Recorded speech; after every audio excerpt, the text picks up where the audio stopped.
안녕하세요. 저는 오늘 꽤 오래전에 있었던 일을 이야기하려고 합니다. 제가 이전 이야기를 꺼내는 이유는 앞으로도 쭉 계속 이어지게 될 이야기이기도 하기 때문이죠. 아마도 이건 제가 죽음을 앞뒀을 때나 멈춰질 겁니다. 그것도 한 사람을 향한 복수가 말이죠.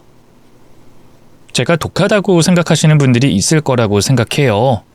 그래도 이 글을 쓰면서도 최대한 솔직하게 쓰고 욕먹을 각오 역시 단단히 할 겁니다. 죽어서 저승에 가서 벌을 받아야 한다면 그것조차도 기꺼이 억울해하지 않을 생각이고요. 맞습니다. 저는 지독한 여자입니다. 물론 처음부터 그랬던 건 아니었죠. 저도 순하고 여리고 착한 사람이었습니다.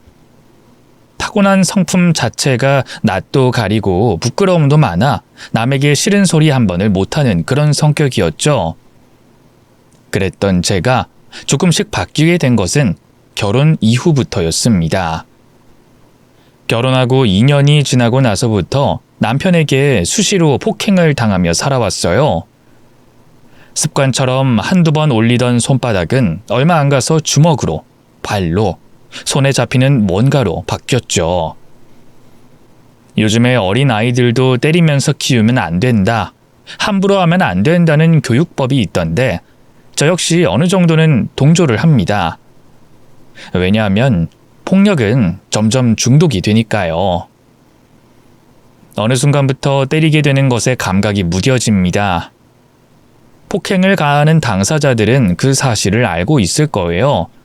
그래서 더욱 심해지고 체벌의 감정을 쏟아내고 정당한 체벌이었다는 듯 스스로를 정당화하죠. 어떻게 그걸 제가 아냐고요? 남편이 제게 말해준 사실이었으니까 압니다. 내가 정말 잘못했어. 나도 모르게 점점 심해져. 때리는 그 순간만은 통제가 되지 않고 그 감각 자체가 마치 내가 아닌 느낌. 일탈하는 그런 느낌? 나도 화가 나면 이렇게 무서운 사람이라는 걸 보여주고 싶은 이상한, 정말 설명할 수 없는 기분이 들더라. 마치 내가 모든 상황을 통제하는 것 같았어. 나도 미친 거 아는데 나도 답답해 죽겠는데 어쩔 수가 없어. 나 임신했어. 이혼해줘. 여보, 내가 정말 앞으로는 정말 안 그럴 거야. 진짜 약속해, 응? 이미 수십 번도 더 걸었던 약속이야. 그래서 당신은 내 아들이고 성도, 옆집 강아지고 애미 죽은 사람이 됐지. 당신이 걸었던 돌아가신 할머니, 할아버지도 다 내 가족이 됐어. 웃기게도 이제 당신 걸고 약속할 사람도 없어. 모두 팔아버렸으니까. 그건 내가 아이 아빠가 되기 전이잖아. 이미 2명의 아이를 떠나보냈어. 내 탓이라고 하지 마. 적어도 이 아이는 지키고 싶어. 그러니까 정말 당신이 애를 생각한다면 나랑 이혼해. 그날도 저는 남편에게 맞았습니다. 겨우 20대 후반에 접어들었던 당시 제 머리가 하얗게 셀 정도로 저는 고통 속에 오래 서 있었죠. 그리고 그 뒤에 일주일 후인가 남편은 저를 놔줬습니다. 본인 스스로도 자신을 멈출 수 없다는 걸 아는 듯 했어요. 아마 그게 아이에게 보인 가장다운 모습이었을 겁니다.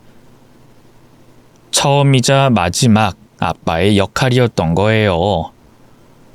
그렇게 그 뒤로는 홀로 아이를 키워야 했죠. 지금이야 양육비며 뭐며 각종 의무가 있었지만 그때는 그런 게 있어도 지키는 사람이 없는 시대였어요. 그래서 남편의 폭행에서는 자유로워졌지만 지독한 가난에 고된 삶은 크게 변하지 않았습니다. 늦은 밤에는 전기 대신 초를 켜고 있어야 할 정도로 구질구질한 삶이었죠. 그래도 전 아이를 위해서 손에 잡히는 일은 뭐든 했어요. 하루에 4시간 이상을 자본 적이 없었고 남의 집 일부터 공사판에서 쓰레기 치우는 일도 했네요. 여자의 몸으로 공사장에서 일을 하는 건 어려웠습니다. 저 말고 몇 분이 계시긴 했는데 남자보다 더 걸걸한 성격이었고요. 모욕적인 발언은 물론이고 성적인 농담은 기본에 욕을 달고 있는 사람들이 너무나 많았죠. 처음엔 울기도 했고 힘들어서 머리털이 빠지기도 했습니다. 근데 그게 3년, 5년, 그러다 보니 이 사람이 변하더군요. 저는 저 스스로를 보호하기 위해서 바뀌게 됐고 사람의 일에 치이다 보니 거칠어졌죠. 그래서 아이가 자라서 학교에 입학할 무렵에 저는 욕을 들어도 웃을 줄 아는 사람이 됐습니다. 야한 농담을 하며 비죽거리며 웃는 얼굴에 침을 뱉으며 욕도 2배로 갚아줄 수 있게 됐고요. 물론 욕을 잘하고 싸움을 한다는 건 자랑스럽진 않았습니다. 스스로 자괴감을 느낀 적이 많았으니까요. 더구나 나이를 먹으면서 그런 욕을 달고 있다는 게 얼마나 무식해 보이고 없어 보이는지도 잘 압니다. 하지만 그렇게 살 수밖에 없었어요. 온전히 아이를 위해서 저를 바꿔야 했고 그 선택에 대해서는 조금의 후회도 없습니다. 이 사람들이 저를 거칠고 모질고 독하다고 손가락질해도 저는 당당하게 말할 수 있었죠. 봐라. 그래도 난 남한테 빌어먹지도 않았고 남이 입던 거 주워 입히지도 않았고 먹고 싶은 거 다 먹이면서 아쉬운 소리 한 번 안 하고 내 아들 잘 키웠다. 라고 말입니다. 아이가 중학교 올라갈 무렵에 저는 아는 사람을 통해서 도배 기술을 배웠고 3년이나 쫓아다니면서 현장을 다녔죠. 그리고 고등학생이 된 아들에게는 뭐든 해줄 수 있는 능력도 생겼습니다. 더 이상 떨어진 철근이나 시멘트 조각이나 치우던 제가 아니었죠. 제 밑에서 일을 배우겠다는 젊은 사람도 생겼을 정도였으니까요. 그렇게 저는 이혼 후에 17년 만에 제 집도 마련했습니다. 그날 제 아들을 붙잡고 둘이서 엉엉 울었죠. 이제 너 하고 싶은 거 다 해라. 공부도 원하는 거 하고 너 하고 싶은 거 엄마가 다 하게 해줄게.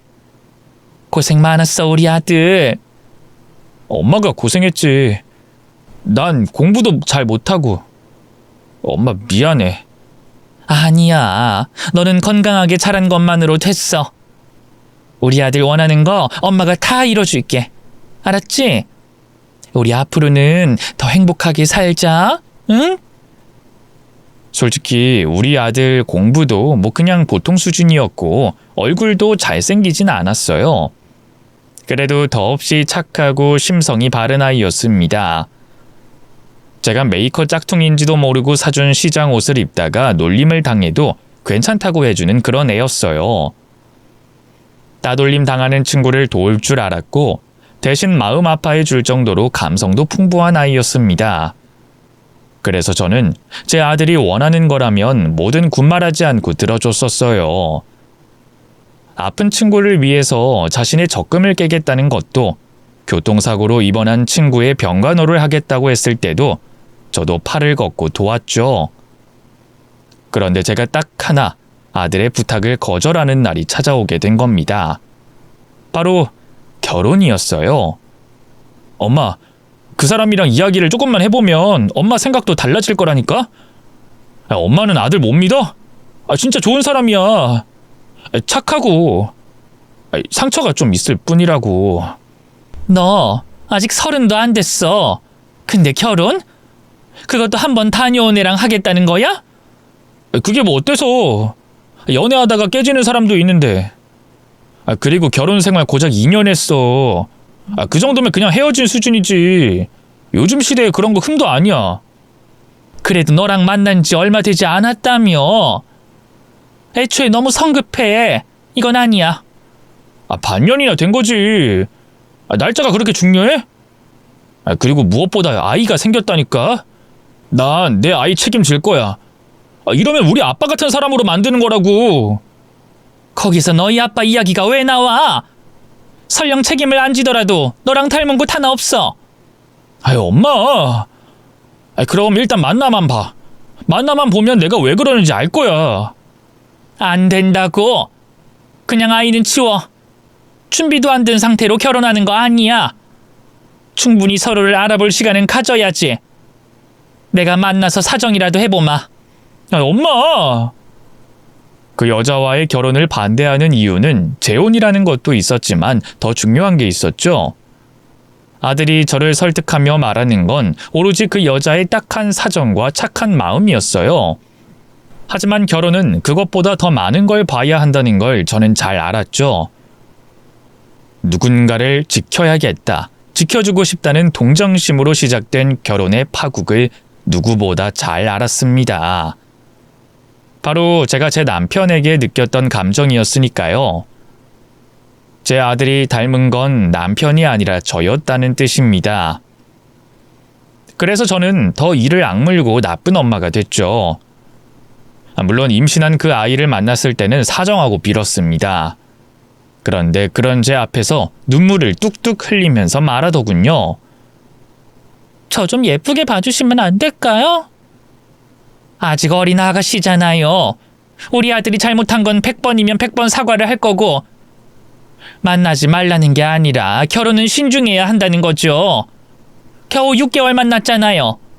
근데 덜컥 아이를 낳고 책임감도 없이 부모가 되는 건 반대한다는 거죠. 저 마음에 안 드시는 거 알아요. 저라도 그럴 거고요. 하지만 이 아이 꼭 낳고 싶어요. 아이를 낳고 키우는 일이 결코 쉬운 일이 아니라는 걸 누구보다 제가 잘 알아요.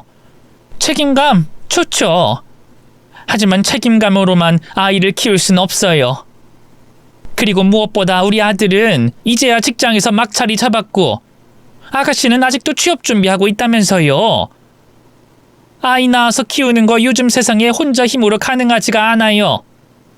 현실적인 걸 보자는 거죠. 실은 저 아이를 3번이나 유산했었어요. 남편이, 그러니까 전 남편이 저를 때리고 불륜을 저질렀어요. 아이를 못 낳게 하겠다면서 배를 발로 차고. 아니, 어쩜 그런 저를 위로해준 게 그 사람이에요. 제가 힘들 때 곁에서 많이 위로해줬어요. 그런 좋은 사람이 제 아이의 아빠가 되길 바라고 있어요. 저 정말 잘할게요.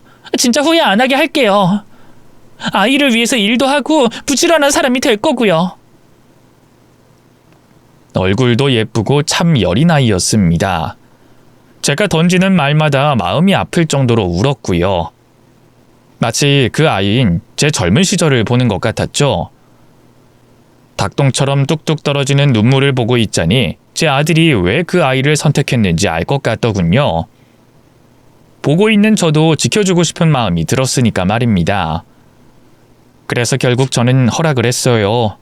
다만 이미 불러오고 있는 배 때문에 결혼식만 뒤로 미뤘죠. 그리고 둘의 미래를 위해 제가 모은 노후 자금까지 덜어 신혼 살림은 물론 아파트 전세 자금까지 마련해줬습니다. 중소기업에 다니는 아들의 월급으로 셋이 생활할 돈을 마련하는 건 애초에 불가능하다고 판단했으니까요. 엄마, 진짜 고마워. 우리 정말 잘 살게. 진짜로. 어머님 감사해요. 제가 앞으로도 잘 모실게요. 진짜 딸 같은 며느리 그거 하려고요. 됐어. 그냥 둘만 잘 살면 된다. 아들 너도 이제 가정이 생겼으니까 충실하게. 알았지? 네. 그래도 우리 엄마 근처에서 절대 안 떨어지기로 했어요. 맞아요, 어머님. 저희 이 집 근처에 집 알아보고 있어요. 시댁이랑 가까워 좋을 게 하나도 없는 게 신혼집이야. 그러지 마. 응? 실제로 아들 내외는 저희 집 근처에서 신혼을 준비했습니다. 좀 더 먼 곳으로 가도 상관없다고 했지만 굳이 고집을 부려 그렇게 됐죠. 그 뒤에 시간이 흘러 예쁜 손녀가 태어났고 저는 산후조리원비까지 내줬습니다. 수백만 원이나 하는 큰돈이었지만 하나도 아깝지가 않았죠. 아들도 아이가 태어나고는 더욱 열심히 살기 시작했어요. 얼굴 보기가 힘들 정도로 회사 일에 열심히 몰두했습니다.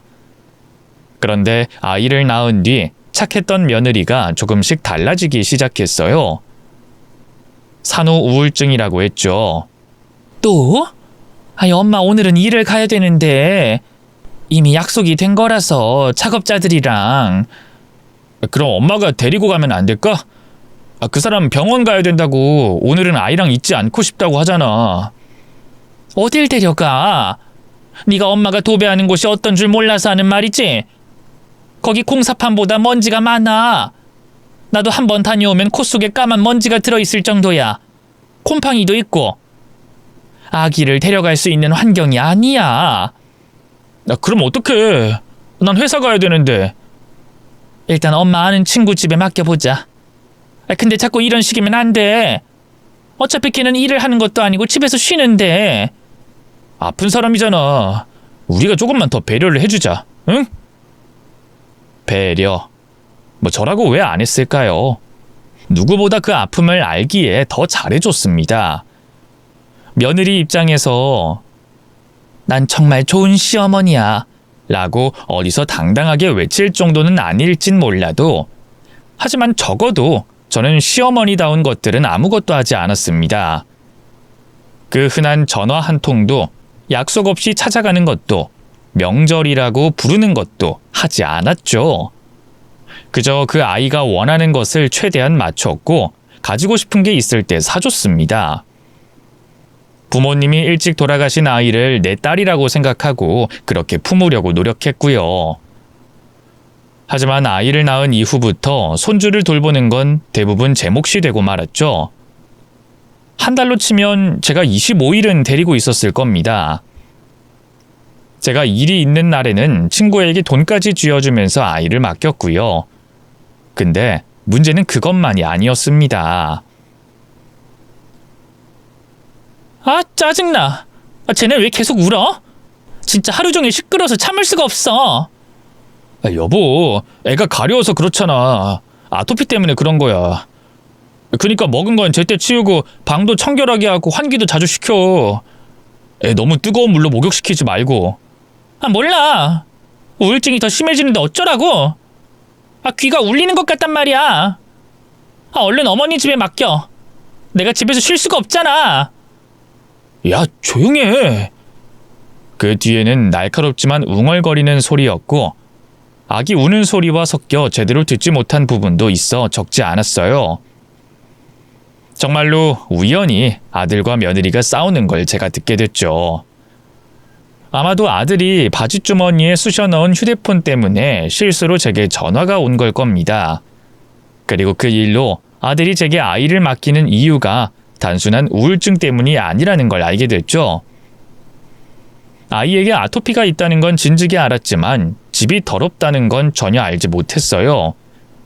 그래서 일부러라도 제가 더 맡아주겠다고 하고 아이를 돌봤습니다. 엄마 너무 고마워. 덕분에 내가 좀 살겠어. 그래, 애미는 괜찮고? 그 정신과인가 하는 병원은 꾸준히 다니는 거지?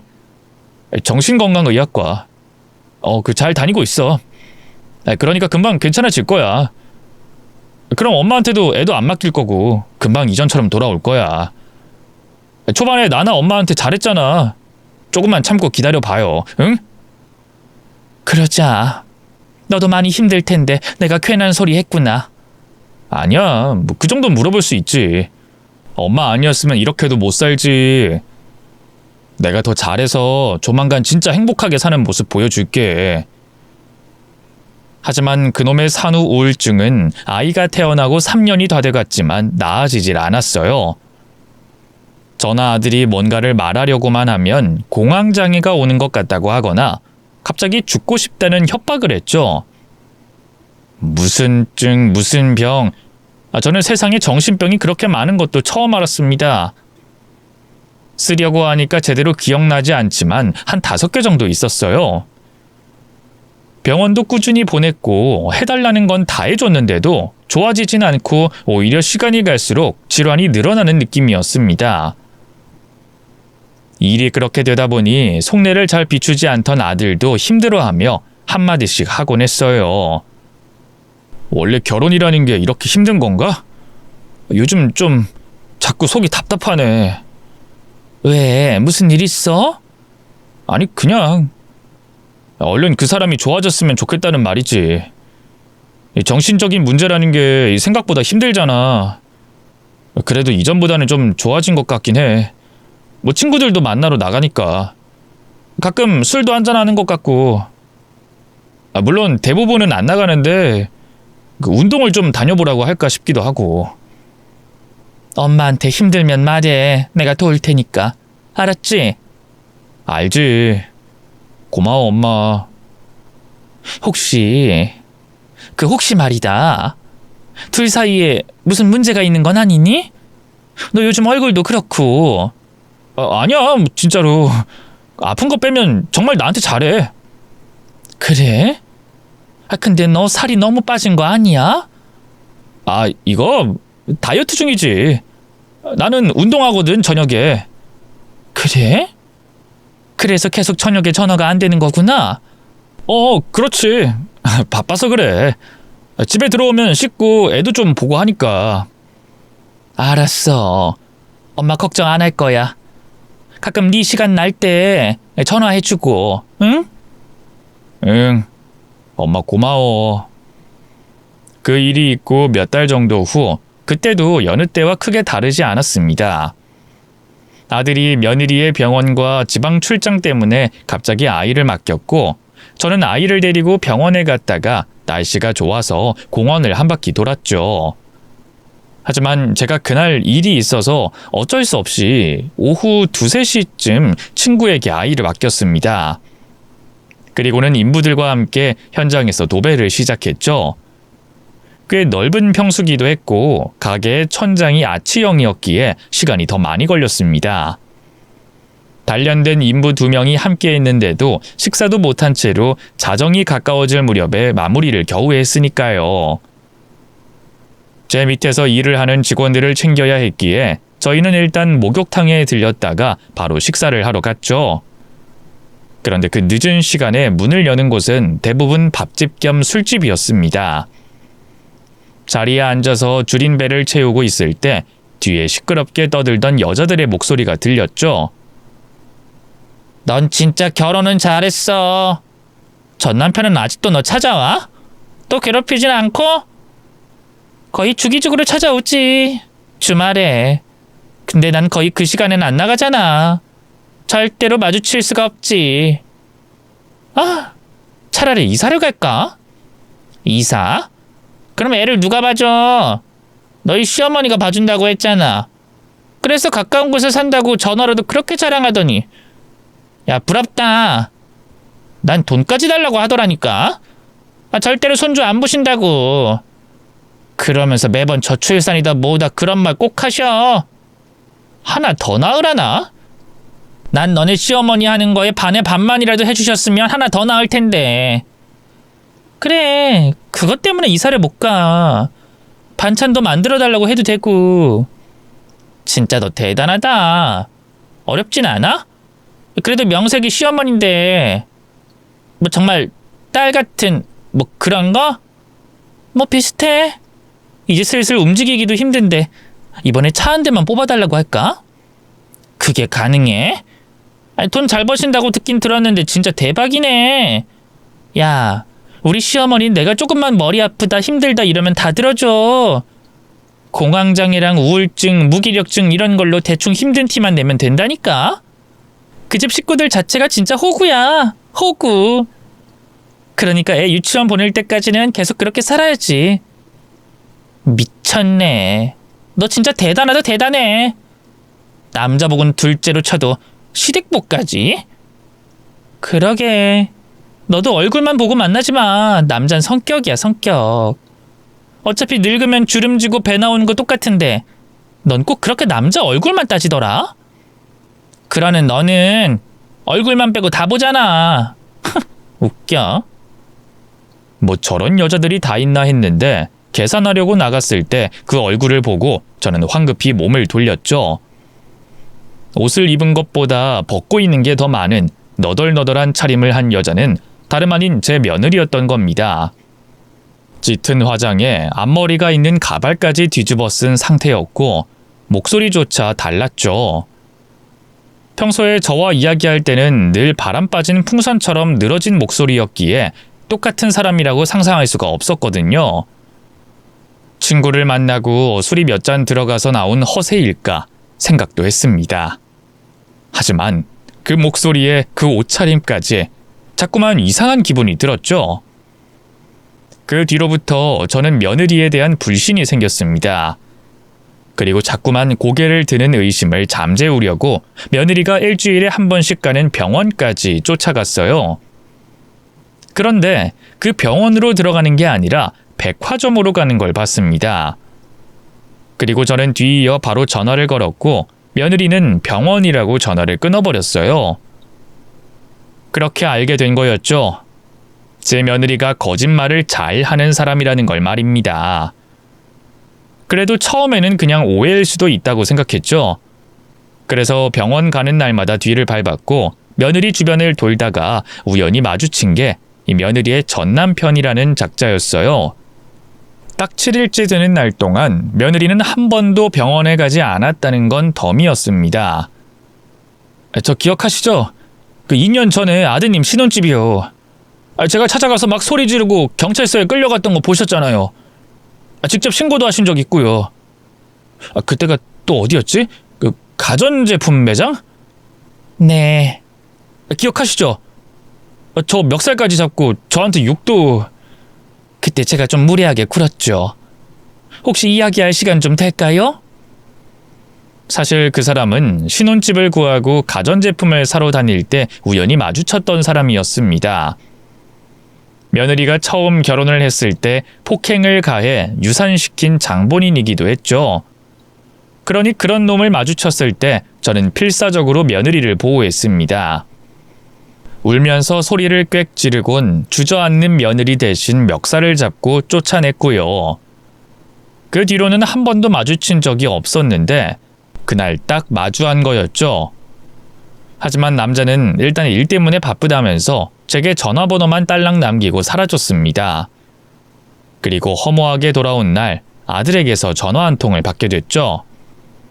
엄마, 그 병원인데 지금 좀 와주실 수 있어요? 병원? 아니 왜? 갑자기 무슨 병원? 쓰러졌다고 하더라고. 기억은 없는데 일단 좀 와. 다른 사람도 아닌 제 아들이 의식을 잃고 병원에 실려왔다는 거였습니다. 다행히 병원에 도착했을 때 아들은 큰 이상이 없어 보였고 수척해진 얼굴로 저를 가만히 보더군요. 의사 선생님, 내가 만나고 올 테니까 넌 여기서 조금만... 영양실조래. 철분약 챙겨 먹고 하면 괜찮아질 거라고 하던데.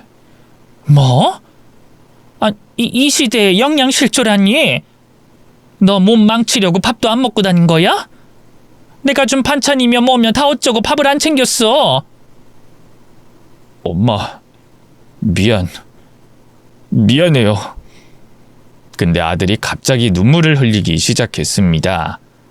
저도 놀라서 그런 아들의 어깨를 쓰다듬어 줬죠. 그랬더니 아들의 입에서는 충격적인 말들이 흘러나왔어요. 사실 나 이혼하고 싶어, 엄마. 뭐?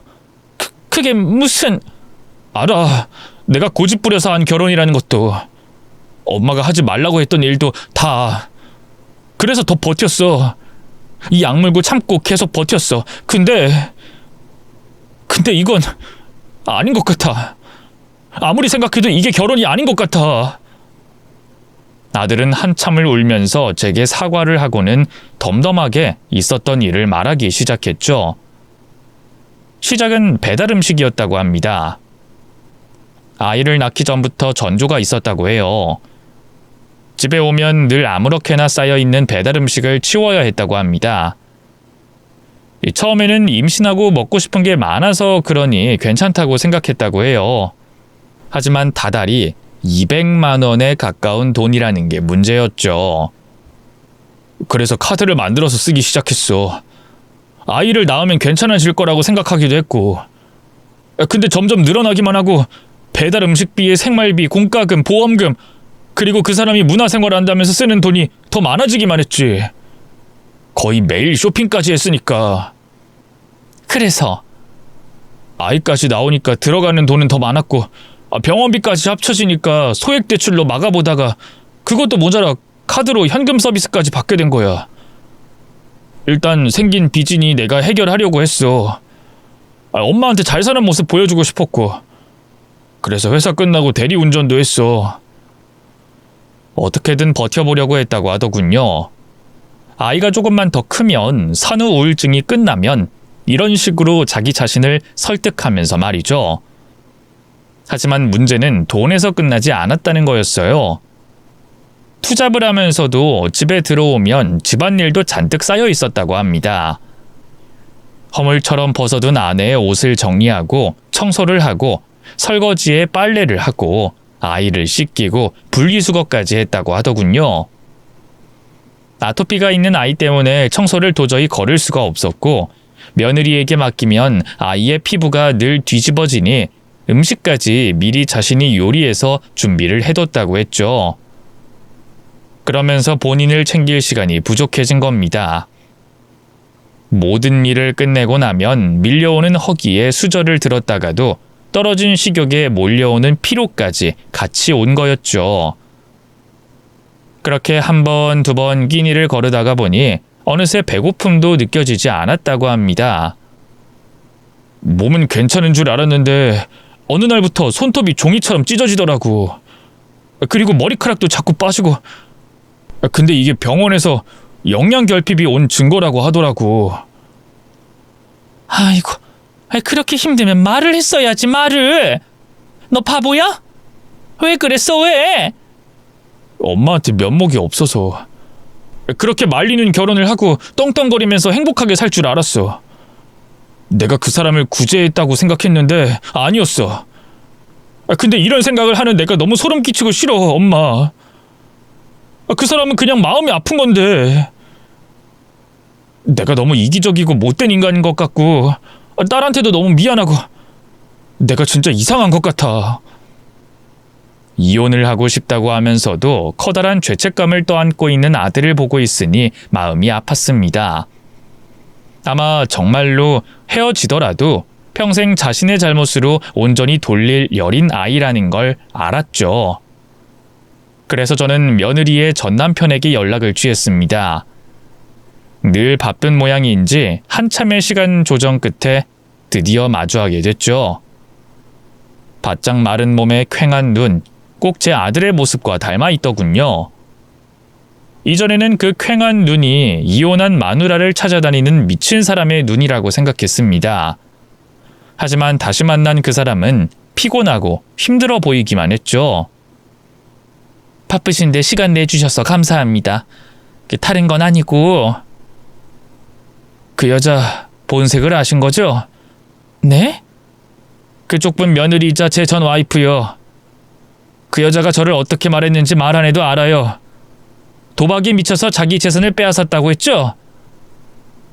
아니요, 그건 아니고. 아, 그거구나. 여자에 미쳐서 불륜으로 가정을 파탄시킨 천하의 몹쓸 놈. 비슷하긴 한데 그 가정폭력을 저질러서 아이를 유산시켰다고 들었어요. 남자는 기가 찬 듯 헛웃음을 흘리더군요. 진짜 발전하네요. 그 거짓말은. 진짜 그 여자 미친 사람입니다. 하긴 자기가 낳은 애까지 버린 여자가 무슨 짓을 못해. 유산? 우리 둘 사이에 애가 둘이나 있어요. 그리고 제가 지금 혼자 돌보고 있고요. 그래서 제가 계속 시간이 없었던 겁니다. 제가 그쪽 아드님 바로 직전에 결혼하려고 했던 남자는 막았어요. 다행히 절 믿어줬으니까요. 충격적이더군요. 이혼 후 바로 다른 남자를 찾아 결혼을 시도했다가 실패했고 곧이어 만난 게 제 아들이었다고 합니다. 본인도 너무 빨리 결혼해서 어쩔 도리가 없었다고 했죠. 그리고 자신이 내내 쫓아다닌 것은 자신이 키우는 두 아이 중에 한 아이가 친자가 아니었기 때문이라고 했습니다. 더불어 양육비도 계속 미루고 있는 상태였고요. 무조건 도망치세요. 그 여자 사람 잡습니다. 저도 원래는 이렇게 안 살았어요. 괜찮은 직장 다니고 연봉도 좋았습니다. 그때 아내도 일도 다니고 있었고요. 부지런하게 둘이서 살면 괜찮을 것 같았고 결혼했습니다. 근데 결혼하고 갑자기 일을 그만두더니 본색을 드러냈죠. 천성이 게으른 인간입니다. 먹고 자고 싸는 게 전부고요. 손 하나 까딱하지 않고 아이 똥기저귀도 제가 퇴근할 때까지 갈아주지 않고 방치하는 그런 여자라고요. 남자는 거의 호소를 했습니다. 그러다가 첫째 아이가 아프기 시작하면서 모든 게 무너지기 시작했다고 했죠. 병원비며 수술비에 생활비까지 점점 빚은 늘어가는데 병간호조차 하지 않았다고 했어요. 그것조차 귀찮아했고 둘째를 가졌다는 핑계를 댔다고 합니다. 그 둘째가 문제였어요. 제 아이가 아니었던 거죠. 그럼 그 아이는 엄마가 키우게 했으면 죽었겠죠. 아니, 아마 고아원에 바로 버렸을 겁니다. 그 여자 본성이 게으른 여자예요. 그 여자가 열심히 몰두하는 건 먹는 거, 마시는 거, 그리고 쇼핑하는 게 전부일 겁니다. 이따금 지루할 때 바람 피우는 거? 근데 제가 봤을 때 그 여자 바람 피우는 게 일이라는 생각도 들어요. 유일하게 노력하는 순간이 다른 남자 만나는 거죠. 그게 무슨 말이죠? 그 여자는 알아요. 이제 이 남자는 날 버리겠구나. 그걸 알고 둥지를 갈아타는 거죠. 그래서 순진한 사람 꼬여서 그 자리에 앉아서 또 똑같은 짓을 하는 겁니다. 저도 처음엔 단순한 바람? 뭐 이런 건 줄 알았는데 남자, 그거 만나는 것도 귀찮아해요.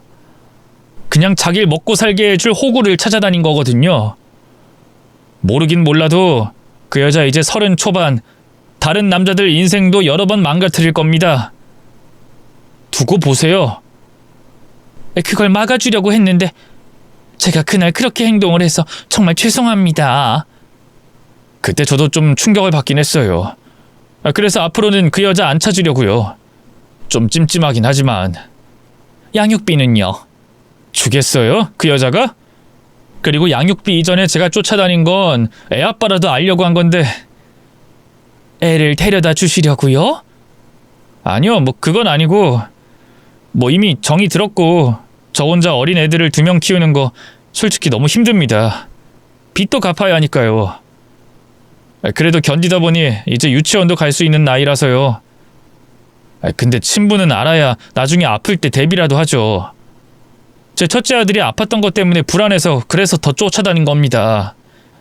무엇보다 제 미래가 불안정하니까요. 자세히 들어보니 사정이 참 딱했습니다. 빚 독촉이 회사로 와서 눈치가 보여 결국 퇴사를 했고 그 이후로는 계속 배달이나 대리, 돈이 급할 때는 공사판까지 오가고 있다고 했죠. 그래서 저는 문득 제안을 했습니다. 혹시 제가 하는 도배 일을 배워볼 생각이 없냐고요. 저도 여기저기서 듣긴 했는데 시간도 걸리고 배울 땐 돈도 좀... 일이야 힘들죠. 그리고 초반엔 돈도 다 받진 못해요. 근데 가르치는 사람이 나니까요. 아니 갑자기... 남자는 좀 당황했는지 말까지 더듬었습니다. 팀 단위로 움직이니까 일이 있을 때는 미리 공지가 돼요. 그리고 쉴 때는 다른 일도 병행해도 됩니다. 어깨도 허리도 망가지고 힘들긴 해도 공사장에서 벽돌 나르는 것보다는 위험하지도 않고 돈도 2배 이상이고요. 그리고 안정적으로 자리 잡고 나중에 독립해도 되죠. 시간도 다른 일에 비해서 짧아요. 손이 맞으면 더 빨리도 끝낼 수 있고 대부분은 오전 일찍 시작해서 오후 3, 4시에 끝나니 애들이랑 있어줄 시간도 많을 거예요.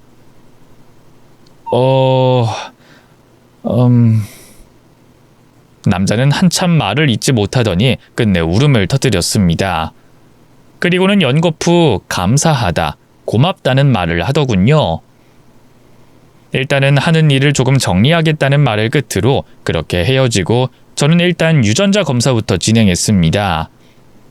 혹시나 했지만 소녀는 역시나 제 아들의 아이가 아니었어요. 아마도 그 전에 만났던 남자의 아이 같았죠. 뭘 어떻게 해야 할지 몰라서 망설이다가 아들에게 결과지를 보여줬습니다. 그러자 아들은 서러운 눈물을 한참이나 흘리다가 말했죠.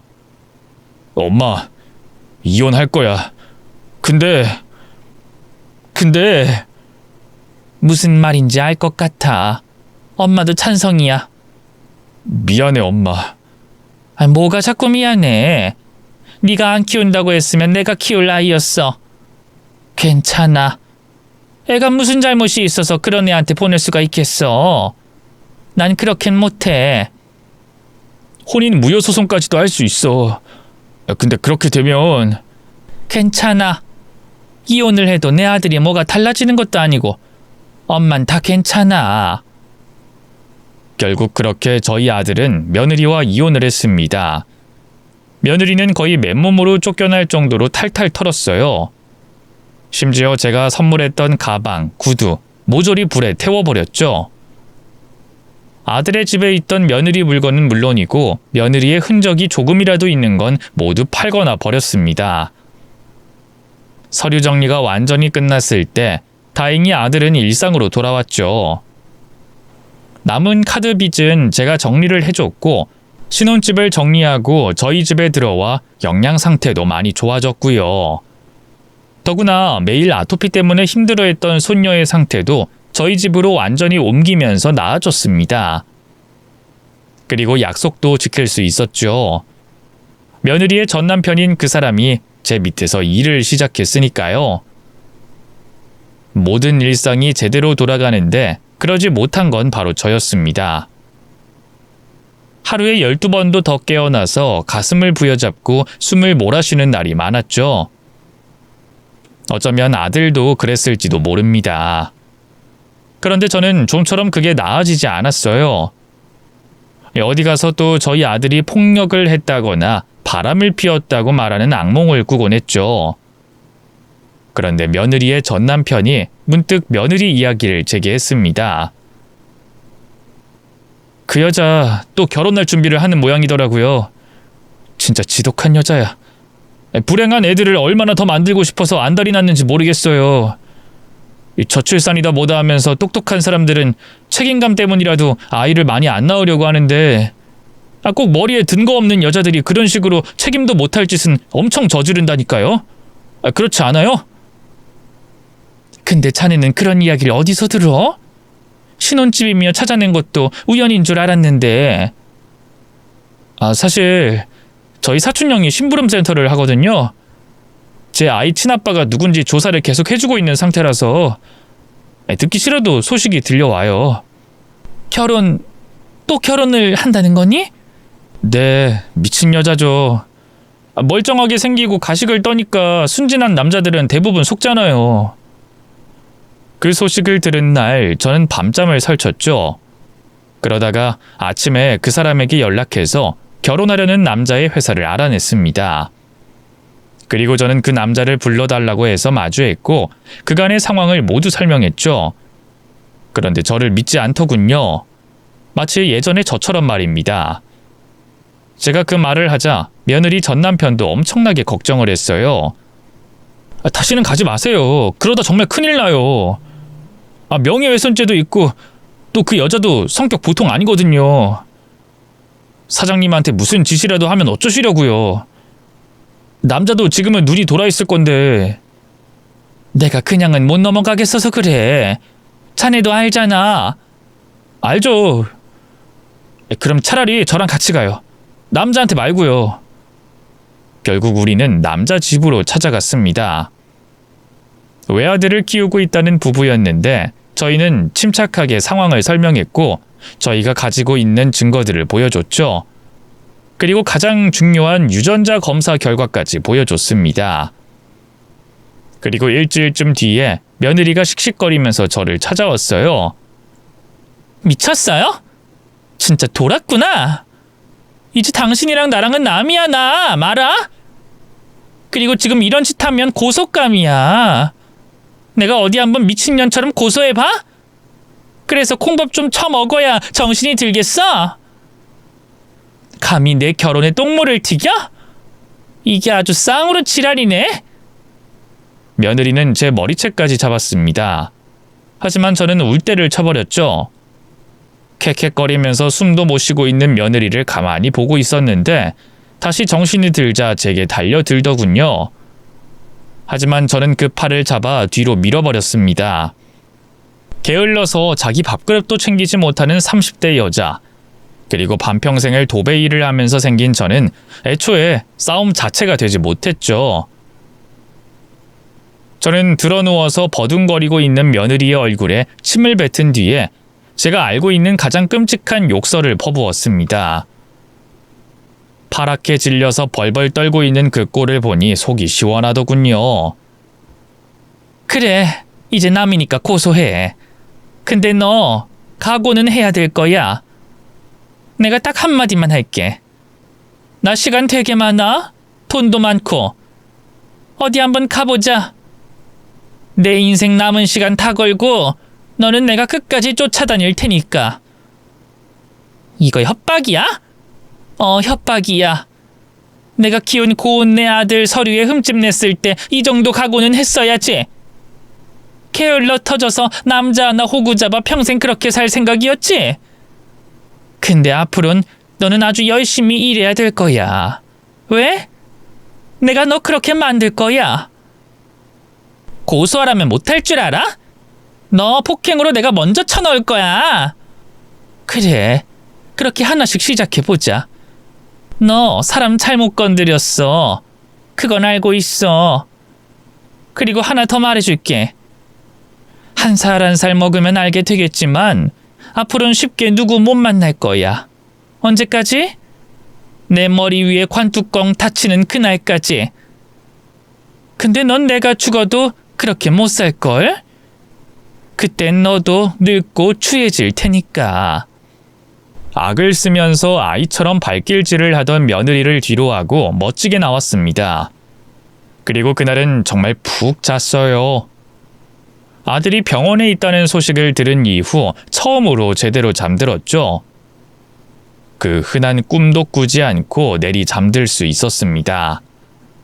물론 아들에게는 이런 말을 하진 않았어요. 복수든 뭐든 아들의 마음에 그 여자가 한 줌이라도 남아있는 걸 원하지 않았으니까 말입니다. 그리고 그 뒤에도 저는 지속적으로 그 여자가 취집하는 걸 방해했죠. 아무것도 이룬 것 없이 남자 잘 만나서 취직하는 것처럼 결혼하는 걸 요즘 말로는 취집이라고 하더군요. 물론 이런 저를 만류하는 사람들도 있습니다. 복수의 안 좋은 점에 대해서 말하고 잘 사는 게 복수라고 하는 사람도 있죠. 저도 일부분은 동의합니다. 하지만 이 사람마다 성격이 다르잖아요. 그러니 이 복수의 방식도 달리해야 한다고 생각할 뿐입니다. 저는 머리채를 휘어잡고 집안을 박살내는 것도 용서하고 잘 사는 것도 맞지 않을 뿐이죠. 저는 오랜 시간을 들여서 하나씩 잃어가는 걸 좋아하는 사람입니다. 그래서 제 인생에 소중한 시간을 투자했다고 생각해요. 나아가 그러고 나면 속도 후련하고 말이죠. 그렇게 저는 지금까지 쭉 그렇게 살고 있습니다. 아들이 이혼한 건 6년이 넘었고 제가 이제까지 취집을 막은 건 3번이나 되고요. 그리고 한동안 뜸했습니다. 순진한 남자를 만나지 못한 건지 취직하고 쥐죽은 듯이 살더군요. 그런데 마침내 어제 새로운 소식을 들었죠. 아주 몰래 결혼식을 준비하고 있다는 사실이었어요. 그 소식을 알려준 이젠 어엿한 관리자가 된 며느리의 전 남편은 저를 막았습니다. 이미 늦었어요. 당장 결혼식이 내일인데. 사장님, 이번엔 그냥 포기하세요. 이미 물밑 작업 다 했을 거고 정신병자 취급하면서 몰아낼 겁니다. 그 여자 하는 짓 알잖아요. 저번엔 스토킹으로 신고까지 당하셨고. 그게 왜? 당당하게 벌금도 냈어. 그러려고 나 돈 벌어. 그리고 단순한 복수가 아니야. 걔들이 다 내 아들이라고 생각하고 하는 거니까 명백히 보호에 가깝지. 그리고 설령 나를 미친 사람 취급하고 쫓아내더라도 상관없어. 진심은 통해 반드시. 그래도 정말 큰일 나요. 제가 걱정돼서 그래요. 아님 제가 같이 갈까요? 괜찮아. 자네는 나 대신 새로 들어온 직원들 일이나 가르치고 있어. 난 오랜만에 뷔페 먹으러 다녀올 테니까. 축의금도 내야겠지? 돈 내시게요? 그럼 당연하지. 1,000원도 아깝지만 동전은 티가 나니까. 일단은 찾아가서 혼인신고라도 나중에 하도록 설득할 생각입니다. 아마 이 글을 보냈을 무렵은 제가 결혼식을 참석한 뒤가 되겠죠. 그리고 아마 저는 지금까지도 늘어지게 잠을 자고 있을 겁니다. 저는 지금 눈처럼 하얀 양복을 다려놨죠. 결혼식에 입고 갈 일종의 전투복이라고 생각하시면 됩니다. 아우, 정말이지 오늘따라 더 기대되고 두근거리는 밤이네요. 제 현재 진행형인 복수 이야기가 재미있으셨으면 좋겠습니다. 그럼 잘 다녀오겠습니다.